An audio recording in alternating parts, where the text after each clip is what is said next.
Hello दोस्तों, आप सबका स्वागत है आपके अपने यूट्यूब चैनल गोल अचीवर्स में।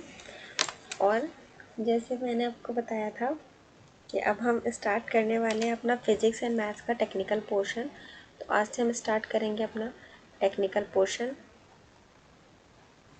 और टेक्निकल में आपके मैंने बताए थे 2 पार्ट्स हैं।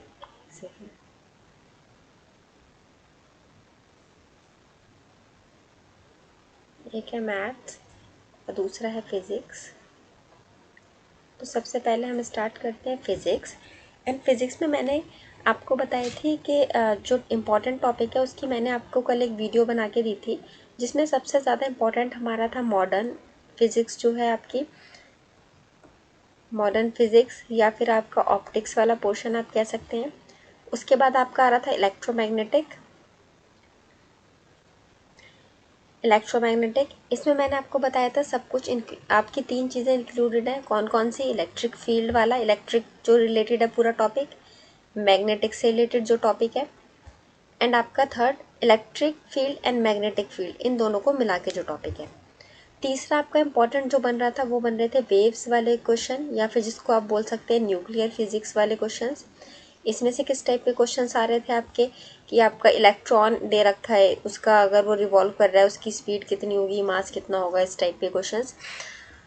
एंड एक आपके जो क्वेश्चंस आते हैं वो आते हैं आपके डॉपलर इफेक्ट के क्वेश्चन। ये क्वेश्चंस आते हैं काफ़ी मतलब हर साल एक क्वेश्चन तो रहते ही है डॉपलर इफेक्ट में से। इसके अलावा आपके 2015 और 16 को जो पेपर था, इसमें आपका जो यूनिट एंड डायमेंशन एंड आपका जो मोशन वाला चैप्टर है, motion in 1D and 2D, इसमें से भी क्वेश्चंस आए थे, लेकिन 2018 में ये नहीं आए हैं।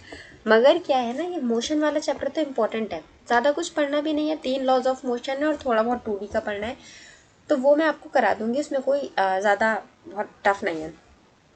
फिर यूनिट एंड डायमेंशन वाले जो चैप्टर है ना, इस चैप्टर में क्या है,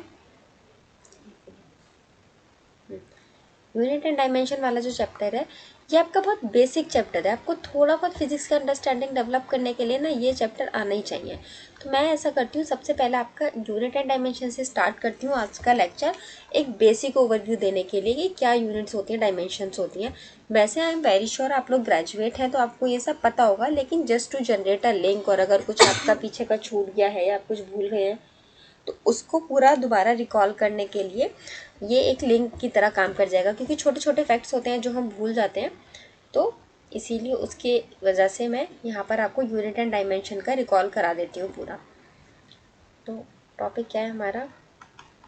यूनिट एंड डायमेंशन। इसमें से आपका जो एग्जाम में क्वेश्चन आ सकता है ना, वो यूनिट से ही बेस्ड आ सकता है।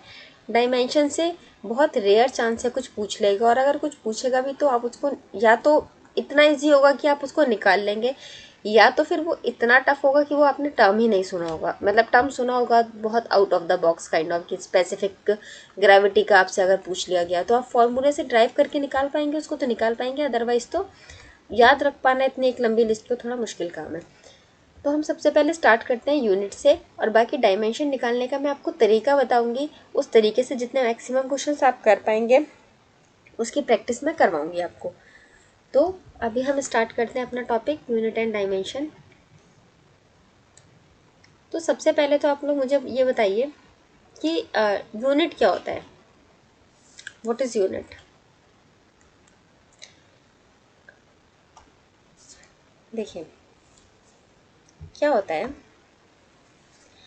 कोई भी चीज़ जिसको आप मेजर करना हो, मेजरमेंट के लिए अगर आप कोई चीज़ यूज़ करते हैं तो वहाँ पर आपको यूज़ पड़ता है कुछ यूनिट्स का।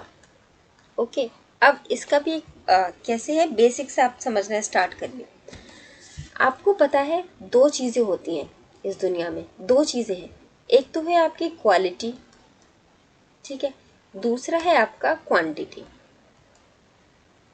ओके, क्वालिटी क्या होता है आपकी, कोई भी चीज़ कैसी है, अच्छी है, गुड है, बैड है, वेरी बैड है, किस तरह की कोई चीज़ है, उसकी क्वालिटी क्या है। हम बोल सकते हैं कि हमारा ये जो फर्नीचर है, ये फर्नीचर हमारा बहुत अच्छा है या बेकार है, या कुछ भी हम बोल सकते हैं। फिर अगर हम बात करते हैं क्वांटिटी की, तो क्वांटिटी में क्या होता है हमारा, क्वांटिटी हमारा डिपेंड बताता है अमाउंट। कि कोई भी चीज़ कितनी है हमारी, वो हमारी क्वांटिटी बताती है। अब अमाउंट अगर मैंने बोला है तो इसका क्या मतलब है? इसका मतलब है कि आप उस चीज़ को मेजर कर पा रहे हैं, मेजर कर पा रहे हैं कि वो चीज़ 2 मीटर है, 2 किलोमीटर है, या फिर अभी 2 किलो है, कितनी है वो चीज़, ये चीज़ आप मेजर कर पा रहे हैं, तो तभी आप उसको क्वांटिटी कह पाएंगे। ठीक है, तो कोई भी ऐसी चीज़ जिसको आप मेजर कर सकें, क्या बोला मैंने? कोई भी ऐसी चीज़। अच्छा, एक चीज़ और मैं आपको बोलूँगी कि आप समझने के साथ साथ ना अपने नोट्स, अपनी एक नोटबुक और पेन लेकर बैठिए।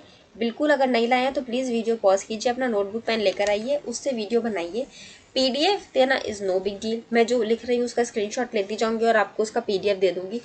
वो सब किया जा सकता है, लेकिन यूज़फुल आपके अपने नोट्स ही रहते हैं। पीडीएफ आप कितना कंबाइन करेंगे, और लास्ट टाइम में जब रिवीजन करने बैठते हैं ना तो सब घोच पहुँच हो जाता है।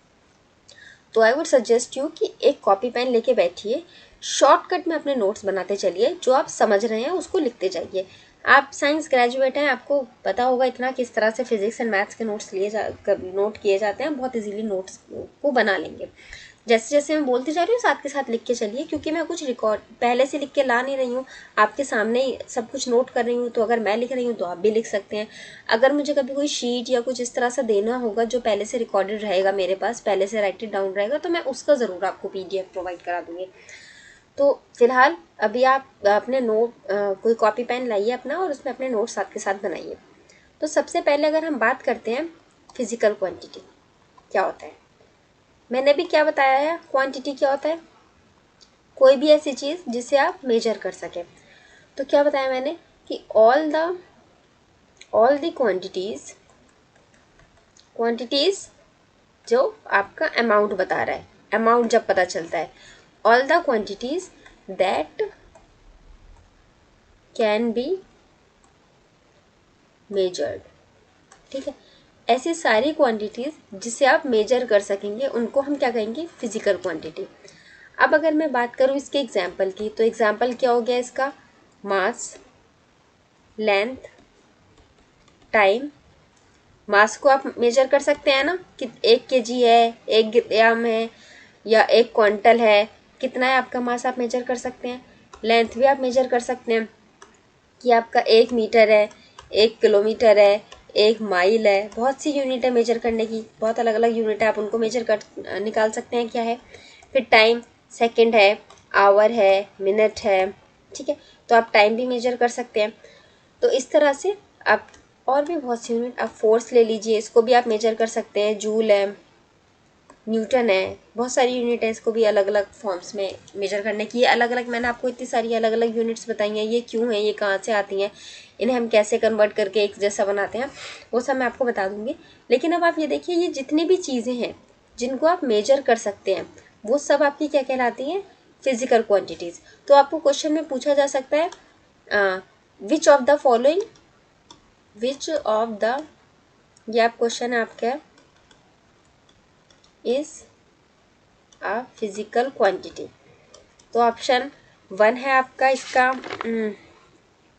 टेम्परेचर, ऑप्शन 2 है आपका इलेक्ट्रिक करंट,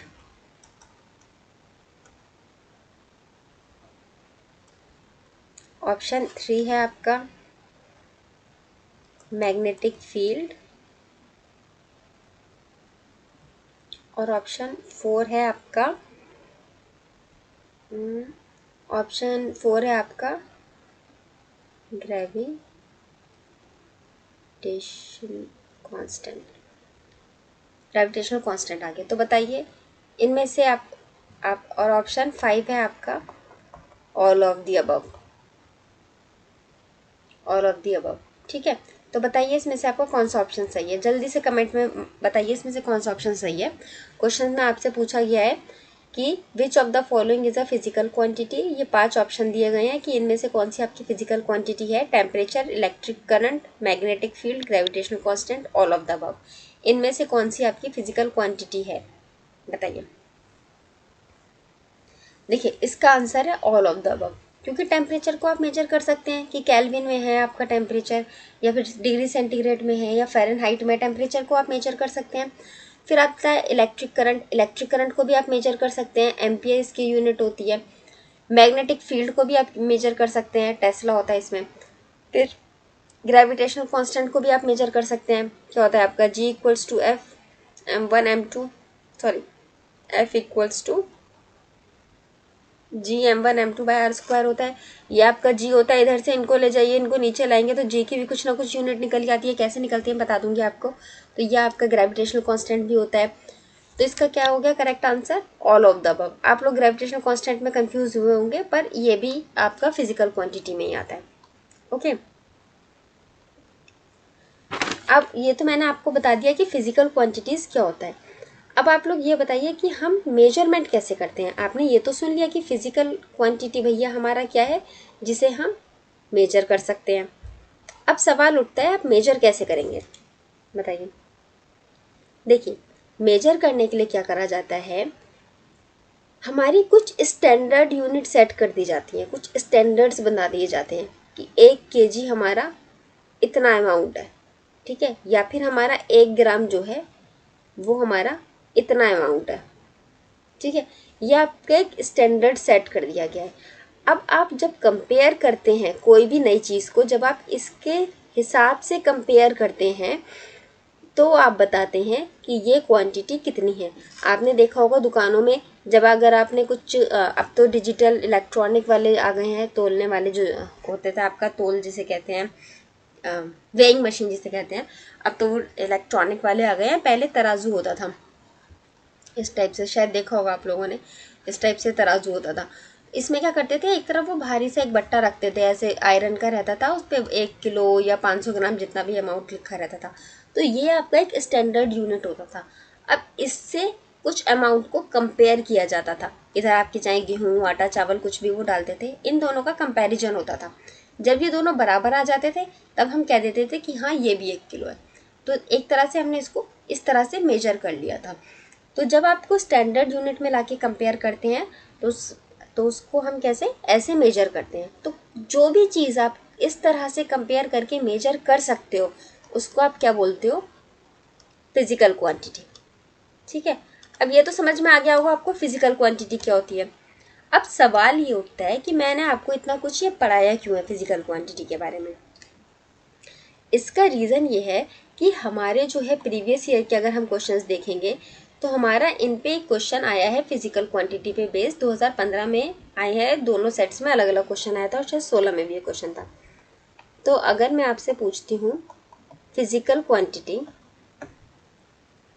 क्या है, वो तो आप लोगों ने बता दिया कि जिस भी चीज़ को हम मेजर कर सकते हैं वो आपका फिजिकल क्वांटिटी हो गया। अब ये क्या होती हैं, दो तरह की होती हैं।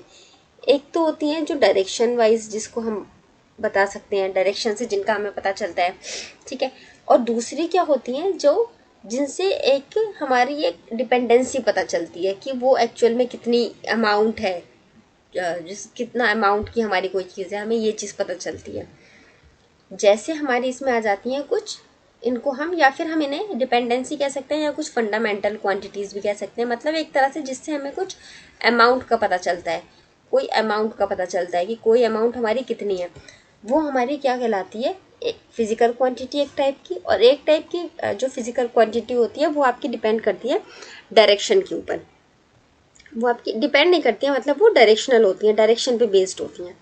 ओके, अब ये डिपेंडेंसी वाली कौन सी होती हैं, फंडामेंटल क्वांटिटीज़ कौन सी होती हैं, ये हम पढ़ेंगे अलग। अभी पहले हम देखते हैं डायरेक्शनल वाली। देखिए, डायरेक्शनल वाली भी हमारी दो तरह की होती हैं। एक होती हैं जो होती है हमारी नॉन डायरेक्शनल, जिनका डायरेक्शन से कोई फर्क नहीं पड़ता। एक होती है हमारी डायरेक्शनल, जिसमें क्या होता है, डायरेक्शन मैटर करती है। जिसमें एक होता है जिसमें डायरेक्शन से कोई फर्क नहीं पड़ता, और एक होती है हमारी जिसमें डायरेक्शन से फर्क पड़ता है। अब डायरेक्शन पे जिससे फर्क नहीं पड़ता वो कौन सी होती हैं आपकी, स्केलर क्वांटिटीज। हाँ, ये जो आप बहुत इजी सा एक वर्ड सुनते हैं ना स्केलर क्वांटिटी, वो ऐसे ड्राइव होकर आता है। फिजिकल क्वांटिटी वो भी दो टाइप की, उसमें डायरेक्शनल वाली में दो टाइप की, एक नॉन डायरेक्शनल एक डायरेक्शनल। तो जो हमारी नॉन डायरेक्शनल है उसको हम कहते हैं स्केलर, और जो डायरेक्शनल होती है उसे हम क्या कहते हैं, वेक्टर क्वांटिटी, ठीक है। अब ये क्या होती हैं दोनों चीज़ें, ये मैं भी आपको बताती हूँ। देखिए, पहले हम बात करते हैं स्केलर क्वांटिटी की। ठीक है, स्केलर क्वांटिटी हमारी क्या होती है? आपकी कोई भी चीज होगी ना, दुनिया की कोई भी आपकी चीज होगी, इसका मैंने आपको बताया आपकी फिजिकल क्वांटिटी क्या होती है। क्वांटिटी ही मतलब है कि आप जिससे अमाउंट है कोई चीज, ठीक है, अमाउंट है तो मतलब उसका कुछ ना कुछ तो मैग्नीट्यूड है। अगर कोई अमाउंट रखा है, चाहे वो 1 हो, चाहे वो 2 हो, चाहे 10 है, 1000 है, वट एवर जो भी उसका मैग्नीट्यूड है, मतलब कुछ ना कुछ तो अमाउंट रखा है ना। अगर कोई चीज ये फिजिकली प्रेजेंट है, देखिए फिजिकल क्वांटिटी का मतलब ही हो गया कि कोई चीज आपकी फिजिकली प्रेजेंट है। दो दो कॉन्सेप्ट होते हैं ना, एक होता है फिजिकल, एक होता है वर्चुअल। वर्चुअल जो हमारी होती नहीं है एक्चुअल में, लेकिन हम इमेजिन करते हैं कि चीज है, कि हमारा जैसे हम मैथ्स में लेट एक्स करके एक्स को मानते हैं ना हमेशा, तो वर्चुअल चीज है। एक होती है फिजिकल, जो फिजिकली प्रेजेंट है, जैसे आप हैं, आप प्रेजेंट हैं इस दुनिया में, इस यूनिवर्स में आप प्रेजेंट हैं, तो आपकी फिजिकल प्रेजेंस हो गई। मैं फिजिकली प्रेजेंट हूँ इस दुनिया में, ये जो आप पढ़ रहे हैं जिस भी चीज पे, फोन पे या लैपटॉप पे, ये एक प्रेजेंट चीज हो गई, तो ये आपकी क्या हो गई? फिजिकल क्वांटिटी हो गई। तो जो भी चीज आपकी फिजिकली प्रेजेंट होती है वो क्या होता है? आपकी फिजिकल क्वांटिटी। अब इसमें भी क्या होता है? फिजिकल क्वांटिटी मैंने बताया कि आपकी कोई फिजिकल क्वांटिटी है तो उसका कुछ ना कुछ तो अमाउंट हो गई, कुछ ना कुछ तो मैग्नीट्यूड होगा, कुछ ना कुछ हो गई होगा, 100% श्योर है। तो जो भी हमारी फिजिकल क्वांटिटी होगी उसका कुछ ना कुछ तो मैग्नीट्यूड हो गई। तो ये तो बात तय है कि जो स्केलर क्वांटिटी होती है उसका हमारा मैग्नीट्यूड होता है, 100% होता है। मैग्नीट्यूड नहीं है तो वो चीज हो ही नहीं सकती। अगर कोई चीज का कुछ मैग्नीट्यूड ही नहीं है तो मतलब वो है ही नहीं, तभी नहीं है ना। अगर उसका कोई मैग्नीट्यूड नहीं है, हवा का भी कुछ ना कुछ वजन होता है ना। तो इसलिए अगर कोई चीज है तो उसका कुछ ना कुछ अमाउंट होगा उसका, चाहे वो किलो में हो, चाहे वो किलोमीटर में हो, जिसमें भी हो, और वो उसका मैग्नीट्यूड हो गया। दूसरा एक क्या कॉन्सेप्ट आता है? डायरेक्शन, कि उस चीज का डायरेक्शन क्या है। तो देखो क्या होता है कि हमारी ऐसी क्वांटिटी जो डायरेक्शन लेस होती हैं, जिनका डायरेक्शन नहीं होता, डायरेक्शन से उन पे कोई फर्क नहीं पड़ता। पहला कॉन्सेप्ट मैग्नीट्यूड होता है, दूसरा कॉन्सेप्ट क्या है हमारा? डायरेक्शन, वो हमारा नहीं होता। जैसे फॉर एग्जाम्पल अगर मैं आपसे बात करूं मास की, मास वेट की, मास ले लीजिए, वेट ले लीजिए, कुछ भी ले लीजिए, तो इसका मैग्नीट्यूड तो होता ही है 1 किलो, लेकिन इसकी क्या कोई डायरेक्शन होती है कि ये इस डायरेक्शन में है मास, इस डायरेक्शन में जा रहा है मास, या इस डायरेक्शन में है मास? नहीं। जिधर आप फोर्स लगा दोगे उसी तरफ मूव कर जाएगा, ऊपर से नीचे छोड़ दो तो नीचे गिर जाएगा, इधर मूव करा दो तो इधर मूव कर जाएगा। अपनी तो इसकी कोई डायरेक्शन नहीं हुई। ऐसा नहीं है कि अगर डायरेक्शन नहीं होगी तो इसकी कोई इसका यूज नहीं रहेगा, ऐसा नहीं है, लेकिन इसका खाली मैग्नीट्यूड मैग्नीट्यूड होता है। तो ऐसी क्वांटिटी को आप क्या कहते हैं? Scalar quantity. ठीक है। जैसे फॉर एग्जाम्पल अगर मैं एक और एग्जाम्पल की बात करूं तो आप ले सकते हो स्पीड। स्पीड की अगर मैं बात करूं, मैं बोलूं कोई चीज है वो 2 मीटर पर सेकंड की स्पीड से चल रही है, तो वो चल रही है, इधर भी चल सकती है, इधर भी चल सकती है, इधर भी जा सकती है, इधर भी जा सकती है, ऐसे भी किधर भी जा सकती है, वो उसकी स्पीड है। डायरेक्शन से का उसमें कोई मतलब नहीं है, वो सिर्फ उसकी स्पीड है। ओके, तो ऐसी क्वांटिटीज तो क्या होती है हमारी scalar quantity?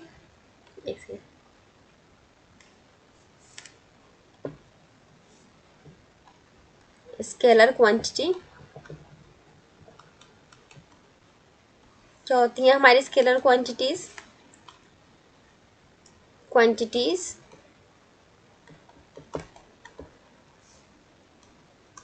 which have magnitude but don't have direction। Okay, क्या हो गया? मैग्नीट्यूड तो है मगर डायरेक्शन नहीं है। अब हमारी दूसरी मैंने आपको क्या बताई थी? Vector quantity. Vector quantity, vector quantity में क्या होता है? हमारी ऐसी क्वांटिटीज, कौन सी क्वांटिटीज? विच हैव, मैं लिख देती हूँ डेफिनेशन ना, अगर आप में से कोई नोट कर रहा होगा तो उसके लिए, वैसे तो समझने की चीज़ है ये सिर्फ, मगर शॉर्टकट में लिख लीजिए कि स्केलर है, मैग्नीट्यूड होगा, डायरेक्शन नहीं होगा। वेक्टर है तो इसमें विच हैव बोथ मैग्नीट्यूड होगा एंड डायरेक्शन भी होगा। ठीक है, अब हम वेक्टर क्वांटिटीज के कुछ एग्जांपल देख लेते हैं। ओके, ये आप देख लीजिए, वरना वीडियो पॉज करके ले लेना इसका स्क्रीनशॉट। देखिए, वेक्टर क्वांटिटीज का अगर हम कुछ ऑप्शंस देख लेते हैं, जैसे फॉर एग्जांपल अगर मैं बात करूं डिस्प्लेसमेंट की, ठीक है, अब आप बोलोगे डिस्प्लेसमेंट में तो हमारी डायरेक्शन है कि हम यहाँ से चले। अच्छा, पहली बार डिस्प्लेसमेंट क्या होता है? डिस्प्लेसमेंट होता है हमारा shortest distance between two points.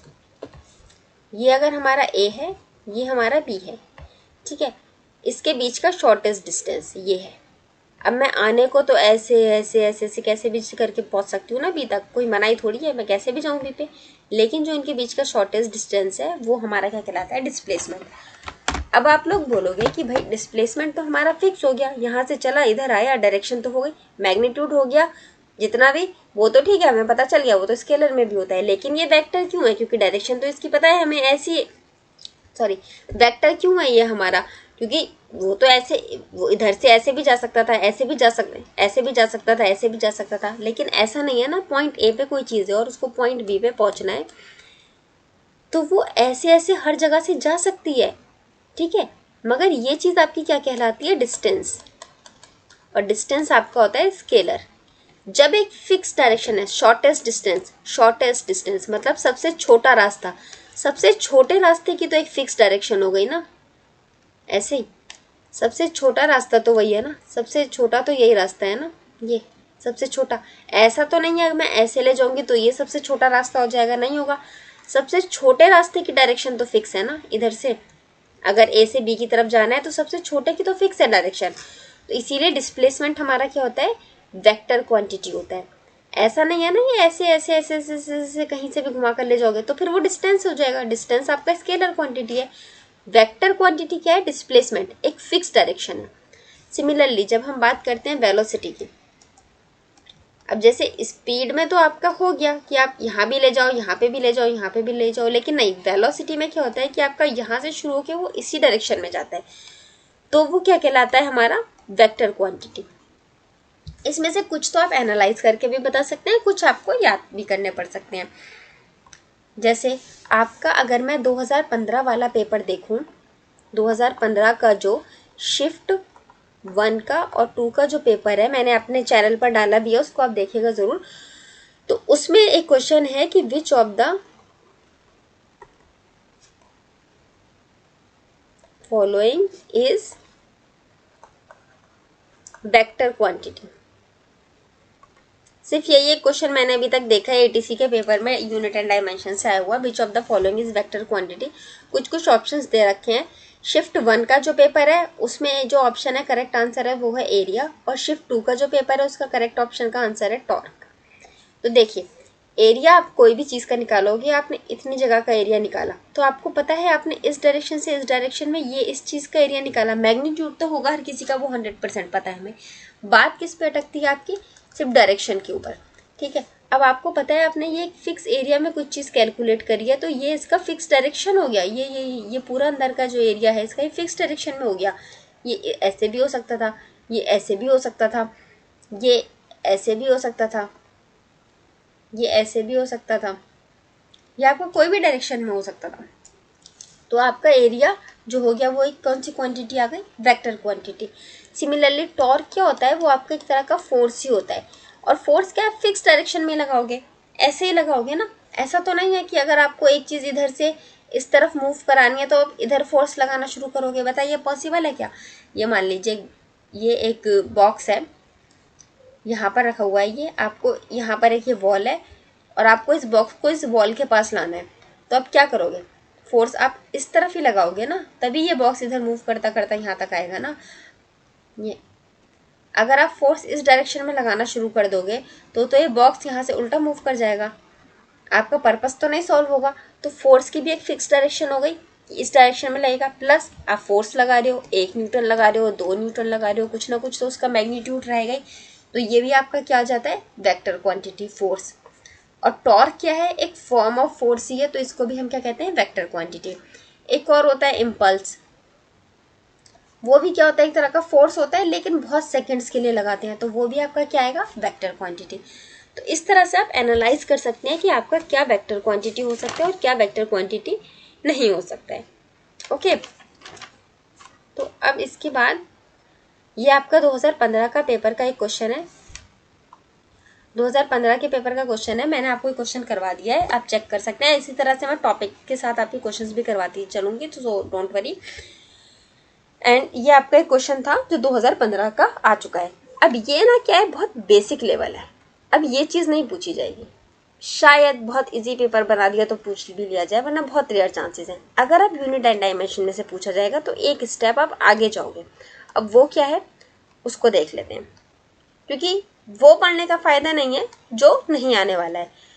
ये वेक्टर एंड स्केलर बहुत बच्चों वाली चीज़ें हैं, 7th 8th में पढ़ाई जाती हैं, ये नहीं पूछा जाएगा। वो पूछ लिया गया अब तो बिल्कुल शायद बहुत इजी कोई पेपर आ जाए तो पूछ भी सकते हैं, लेकिन इसमें से और क्या पूछा जा सकता है इस चैप्टर में से, यूनिट एंड डायमेंशन पे से। अब हम वहाँ चलते हैं। तो मैंने आपको क्या बताया था कि जो आपकी फिजिकल क्वांटिटी होती है वो दो तरह की होती है। एक कौन सी बताई थी, डायरेक्शनल, जिसमें ये दोनों थी। एक क्या बताई थी, जो डिपेंडेंसी वाली होती है, या फिर आप कह सकते हो फंडामेंटल क्वांटिटी। ठीक है, फंडामेंटल क्वांटिटी मतलब जिनके ऊपर बाकी और सब चीज़ें डिपेंड करती हैं।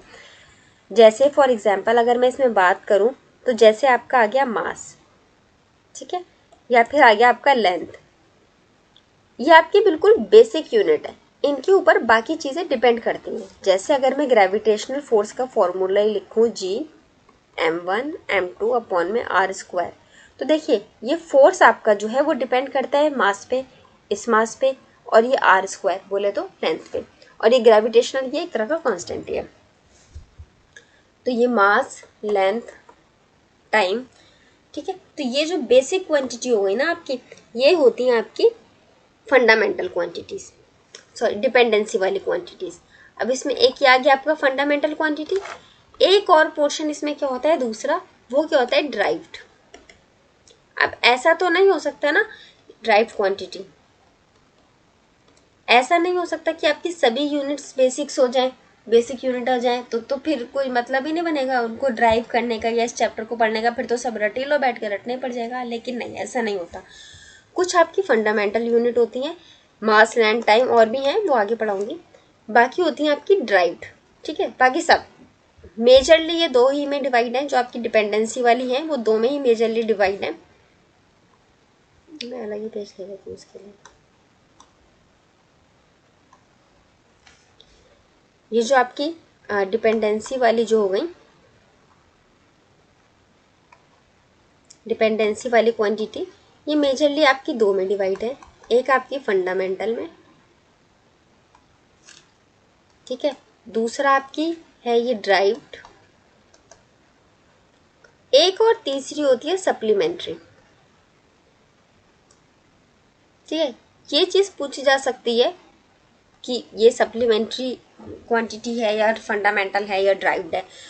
तो मेजर आपकी यही होती हैं दोनों, आपको इसमें याद करनी है, ये 7 हैं, सप्लीमेंट्री में सिर्फ 2 ही आती हैं, बाकी जो बची वो सब ड्राइव्ड में आती हैं। ये ट्रिक है याद करने की। तो फंडामेंटल में कौन कौन सी होती हैं मैं बताती हूँ, मास, लेंथ, टाइम, 7 हैं, बताऊंगी अभी आगे। सिमिलरली ड्राइव्ड में कौन सी आएंगी, जो फंडामेंटल से ड्राइव होकर बनी होंगी, जैसे फोर्स, वेलोसिटी। फोर्स मैंने अभी बताया ना आपका क्या आया था, एक सेकेंड होल्ड कीजिए। जैसे वेलोसिटी है वो भी आपका ड्राइव्ड है, क्योंकि वो आपका किससे मिलके बनता है, वेलोसिटी की अगर हम निकालेंगे यूनिट आपकी डिस्टेंस और लेंथ से होता है मिलके। क्या क्या होता है आपकी वेलोसिटी, वेलोसिटी आपका क्या होता है, डिस्टेंस अपॉन में टाइम होता है। डिस्टेंस आप किस में मेजर करते हो, लेंथ में, किलोमीटर या मीटर, एंड टाइम आप मेजर करते हो आवर या सेकंड में। टाइम तो आपका खुद ही एक फंडामेंटल यूनिट है, डिस्टेंस भी। तो वेलोसिटी जो है वो आपका डिस्टेंस एंड टाइम से मिलके बना है। तो ये क्या हो गई, आपकी ड्राइव्ड यूनिट हो गई। एंड सेकंड आती है क्या हमारी, जो सॉरी थर्ड आती है हमारी सप्लीमेंट्री क्वांटिटी। सप्लीमेंट्री क्वांटिटी में आपकी दो ही चीज़ें होती हैं, और वो दो कौन से होते हैं? एक होता है आपका प्लेन एंगल, दूसरा होता है आपका क्या? Solid angle. ओके, बस ये इतना, और कुछ ज़्यादा याद रखने की ज़रूरत नहीं है। तो आपकी फंडामेंटल यूनिट कौन सी हो गई? फंडामेंटल यूनिट कौन सी हो गई आपकी? जो बिल्कुल बेसिक हो गई, इनसे बेसिक कुछ है ही नहीं। ये है आपकी टोटल 7। ड्राइव्ड कौन सी हो गई? जो इनसे ड्राइव होकर बनी है, ये बहुत सारी हैं। फिर सप्लीमेंट्री आपकी अलग 2 यूनिट हो गई, जो आपके एंगल के लिए हैं, और ये आपकी सिर्फ 2 हैं। तो टोटल आपके 7 2 9, और बाकी फिर ये सारी चीज़ें हो गई। अब ड्राइव तो आपकी बहुत सारी हैं, वो आप ड्राइव करके निकाल सकते हैं, बहुत सारी होती हैं। फंडामेंटल आपकी सिर्फ 7 होती है। तो पहले हम बात करते हैं फंडामेंटल यूनिट्स की। Okay, fundamental units, sorry, fundamental quantity. Fundamental quantity, अब अच्छा, फंडामेंटल क्वांटिटी भी आपकी क्या है? मास एक है, फिर है लेंथ, फिर है time, temperature, electric current, luminous intensity,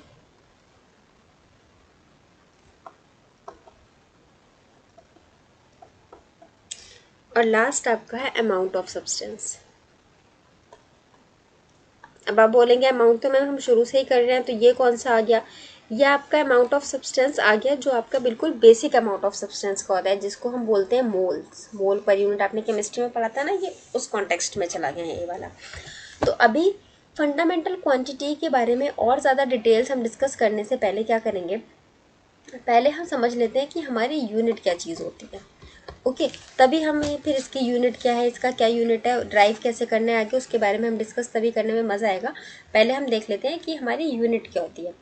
तो सबसे पहले अगर हम बात करें यूनिट की, तो यूनिट क्या होता है हमारा? कोई भी एक हमारा स्टैंडर्ड रेफरेंस होता है,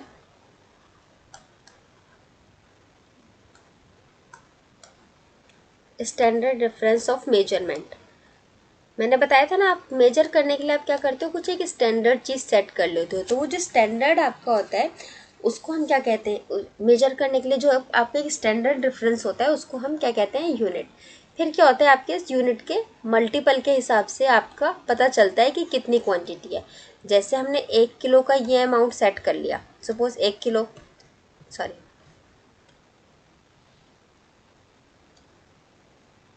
एक सेकेंड,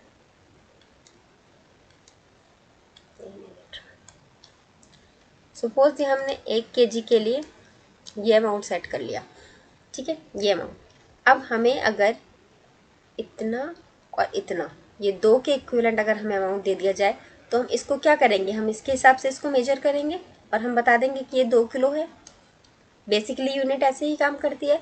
तो हमारी एक स्टैंडर्ड रेफरेंस ऑफ मेजरमेंट जो होता है, उसको हम क्या कहते हैं? यूनिट। ओके, अब इसकी कुछ प्रॉपर्टीज़ हैं, वो सब में जाने की नीड नहीं है कि वेल डिफाइंड होनी चाहिए आपकी वेल डिफाइंड होनी चाहिए। इसको नोट मत करिए, सिर्फ समझने के लिए समझ लीजिए। अब इजीली अवेलेबल होना चाहिए, कि आप किलो विलो इजीली अवेलेबल है, लोग समझ ना पाएँ, ऐसा कुछ नहीं हो। इनवेरिएबल हो, कि आपकी चेंज ना हो, वो एक्सेप्टेड हो, मतलब किलो को आप भी माने और दुकानदार भी माने, तभी फ़ायदा है ना। आप माने, दुकानदार ना माने, तो फिर कुछ चलेगा नहीं बात। तो इसीलिए ये सब कुछ आपकी यूनिट में यूनिट के ये थोड़ी आपकी वो आ जाती हैं, फीचर्स ऑफ द यूनिट। अब यूनिट के भी क्या है ना, हमारा जैसे हमने क्वांटिटीज़ में पढ़ा था, सिस्टम 2 तरह की क्वांटिटीज़ हो गई, इसी तरह हमारे यूनिट के भी सिस्टम्स हैं, ठीक है। कितने सिस्टम है हमारे? 3, ठीक है। कौन कौन से हमारे? पहला कौन सा है हमारा? FPS सिस्टम, ठीक है, या फिर इसको हम कह सकते हैं ब्रिटिश सिस्टम। दूसरा हमारा कौन सा है? CGS सिस्टम, ठीक है। तीसरा हमारा कौन सा है? MKS system. ये नहीं आता है ज़्यादातर कि कौन सा कहाँ चलता है, कौन सा कहाँ नहीं चलता है। अगर पूछा तो आपसे ये पूछ सकता है कि कौन सी चीज़ किस में होती है। तो देखिए, FPS से, जैसे कि आप समझ ही पा रहे होंगे, अगर मैं बात कर रही हूँ FPS से, F से क्या हो गया? फुट,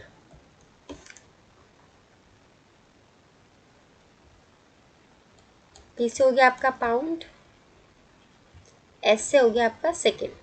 तो आपसे ये पूछ सकता है कि FPS सिस्टम में या ब्रिटिश सिस्टम में क्या क्या होते हैं, फुट, पाउंड और सेकेंड।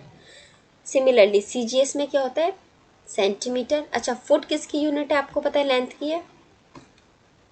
ये किसका हो गया, मास का। और ये किसका हो गया, टाइम का। मैंने आपको बताया ना मैंने आपको बताया था फंडामेंटल हमारी कितनी क्वांटिटी है, जो फंडामेंटल क्वांटिटी की हम बात कर रहे थे 7 बताई थी। इसमें से भी जब हम पढ़ते हैं तो मेजरली हम कंसीडर करते हैं 3 को, मास, लेंथ और टाइम। इनके बेसिस पे हमारे जो यूनिट ऑफ सिस्टम्स हैं, जो यूनिट ऑफ सिस्टम है वो इनके बेसिस पे डिसाइडेड है। उसके अलावा जो मैंने आपको बताया इलेक्ट्रिक करंट हो गया, तो उसकी हर जगह एम्पियर ही रहने वाली है, अमाउंट ऑफ सब्सटेंस की हर जगह मोल ही रहने वाली है। तो बाकी जो 4 हैं उनकी यूनिट हमेशा सेम ही रहती है। इन 3 के हिसाब से हमारे जो 3 यूनिट सिस्टम है ये बने हैं। तो पहला कौन सा बना है, FPS। FPS में मतलब लेंथ के लिए क्या यूज़ हो गया, फुट, मास के लिए पाउंड और टाइम के लिए सेकेंड। फिर जब हम आते हैं CGS में तो लेंथ के लिए आ गया हमारा सेंटीमीटर, ठीक है। मास के लिए हमारा आ गया ग्राम,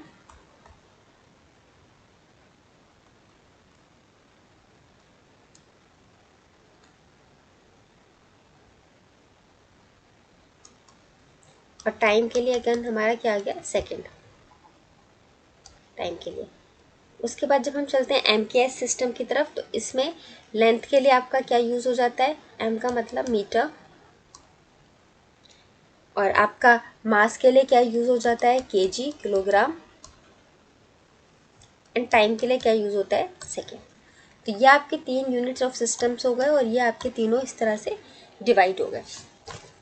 ओके, अब आपको ये पता चल गया कि मास, लेंथ और टाइम की हमारी क्या क्या यूनिट हो सकती हैं। 3 अलग तरह की यूनिट हो सकती हैं, तीनों आपको बता दी। 7 फंडामेंटल यूनिट हो गई आपकी, 2 सप्लीमेंट्री हो गई और बाकी आपकी ड्राइव्ड यूनिट हो गई। अब अगर हम चलते हैं अपनी फंडामेंटल यूनिट्स की तरफ, जहाँ से आपका क्वेश्चन फ्रेम हो सकता है। तो मैंने आपको बताया था क्या कि हमारी फंडामेंटल यूनिट है कितनी, 7।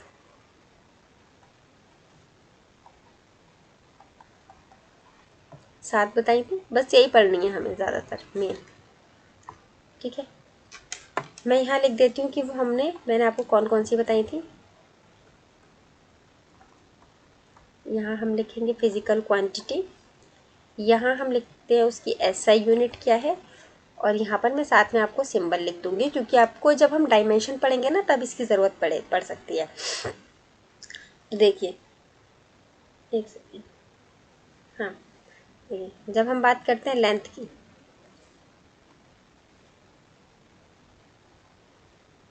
लेंथ, तो इसकी SI यूनिट जो हमारा स्टैंडर्ड इंटरनेशनल जो हम फॉलो करते हैं, जो इंडिया में चलती है, उसके हिसाब से मैं आपको फंडामेंटल यूनिट्स पढ़ाती हूँ। तो यहाँ पर हमारा क्या यूज़ करते हैं, मीटर।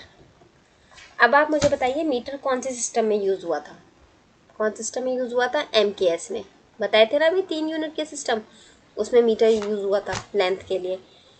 तो हमारी SI यूनिट किस पे बेस्ड है, MKS पे। तो आपसे यही क्वेश्चन पूछा जाता है कि जो हमारी SI यूनिट का सिस्टम है वो किस पर बेस्ड है, तो वो किस पे बेस्ड है, हमारा MKS पे, ठीक है। तो एक क्वेश्चन मैंने आपको ये बताया। अब इसका लेंथ को आप कैसे डिनोट करते हो, L से। SI यूनिट का तो M यहीं पर लिख देते हो। दूसरा आपका क्या हो गया, मास। मास की यूनिट क्या है MKS में, मैंने आपको क्या बताई थी, किलोग्राम। इसको किससे डिनोट करते हो आप, KG से। और मास का सिंबल क्या हो गया, M। उसके बाद आप गया आपका टाइम। टाइम की क्या होती है हर जगह, सेकेंड डे होती है।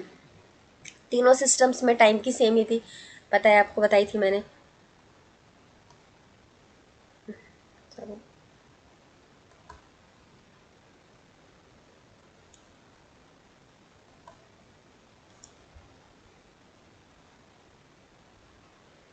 सेकेंड, ठीक है, सेकेंड हो गई। इसको S से आप नोट करते हो, और टाइम का सिंबल हो गया T। उसके बाद फिर आता है आपका टेम्परेचर। ये भी यूज़ होता है जब थोड़ा टफ आपसे पूछेंगे यूनिट, तब इस टेम्परेचर का यूज़ हो सकता है। इसकी MK सिस्टम में टेम्परेचर क्या यूज़ होता है, केल्विन। हम लोग अपना जनरल लैंग्वेज में क्या यूज़ करते हैं, सेल्सियस। लेकिन फंडामेंटल यूनिट के हिसाब से MKS जो हमारी सिस्टम हम यूज़ करते हैं SI यूनिट का, उसमें टेम्परेचर क्या होता है, केल्विन, टेम्परेचर को आप लिखते हो थीटा, या फिर आप इसको लिखते हो के। ओके, केल्विन का तो आपको पता ही है, के लिखते हैं, सबको पता है ये तो। उसके बाद आपका आता है इलेक्ट्रिक करंट। इलेक्ट्रिक करंट, इसकी यूनिट सबको पता है क्या होती है, एम्पियर। ये आपने पढ़ा है 10th में। इसका सिंबल ए से डिनोट करते हैं, और इसकी जो आपका इलेक्ट्रिक करंट की जो सिंबल होता है इलेक्ट्रिक करंट का, वो भी आपका ए ही होता है। ओके, हाँ, डोंट कंफ्यूज कि इसका सिंबल आई होता है, आई इसका सिंबल नहीं होता है, इसका सिंबल ए ही होता है। ओके, इसके बाद एक हमारी क्या आती है, ल्यूमिनस इंटेंसिटी।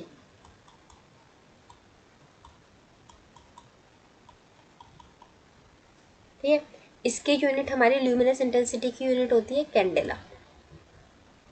ठीक है, और इसको हम डिनोट करते हैं सी डी से। ठीक है, फिर लास्ट हमारा आता है amount of substance. Amount of substance, इसकी यूनिट हमारी क्या होती है, यहाँ लिख देती हूँ मैं। अच्छा, इसका जो सिंबल होता है ना कैंडेला का, वो भी सी डी ही होता है, और इसको डिनोट भी हम सी डी से करते हैं। अमाउंट ऑफ सब्सटेंस की यूनिट होती है हमारी, यहाँ पेन नहीं चल रहा है इधर, मोल, और इसको हम डिनोट भी करते हैं किससे, मोल से। मैं लिख देती हूँ दोबारा, ये नीचे के ना, ये वाला अमाउंट ऑफ सब्सटेंस वाला। इसका आप स्क्रीनशॉट ले लीजिए, ले लिया होगा। यहाँ से लिख देती हूँ,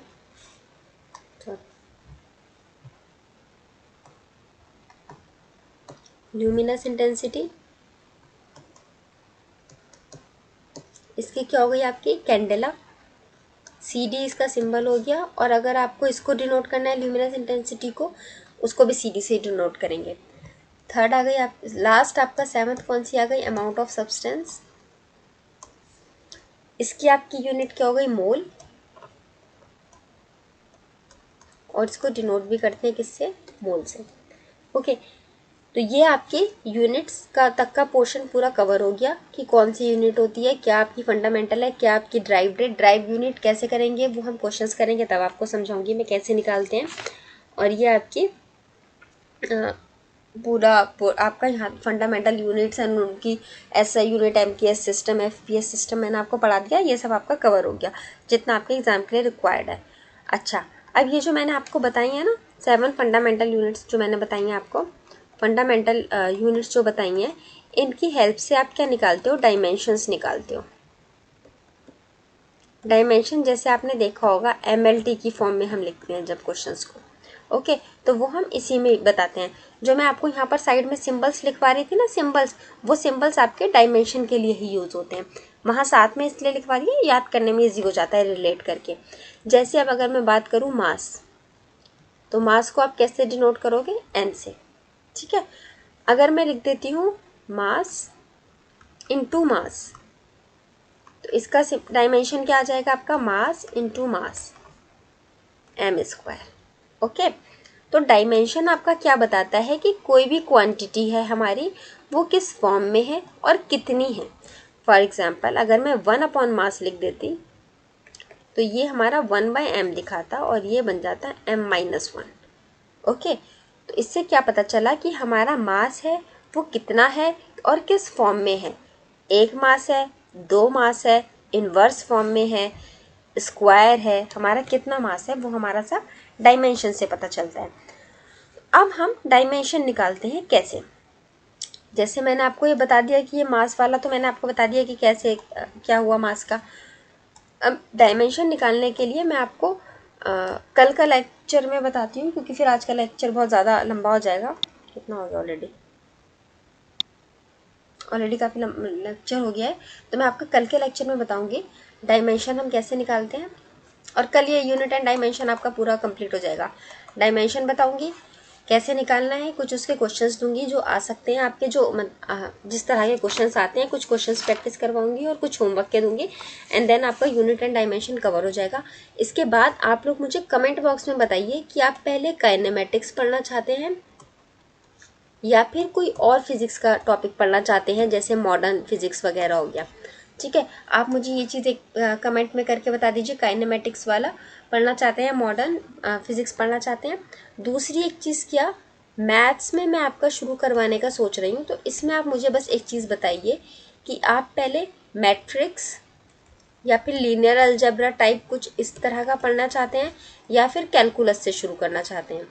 मैं सोच रही हूँ कैलकुलस से शुरू करवा दूँ, क्योंकि ये ऑलमोस्ट 60% पेपर कवर करता है एंड लंबा है, टाइम टेकिंग है, प्रैक्टिस चाहिए, बहुत ज़्यादा प्रैक्टिस चाहिए।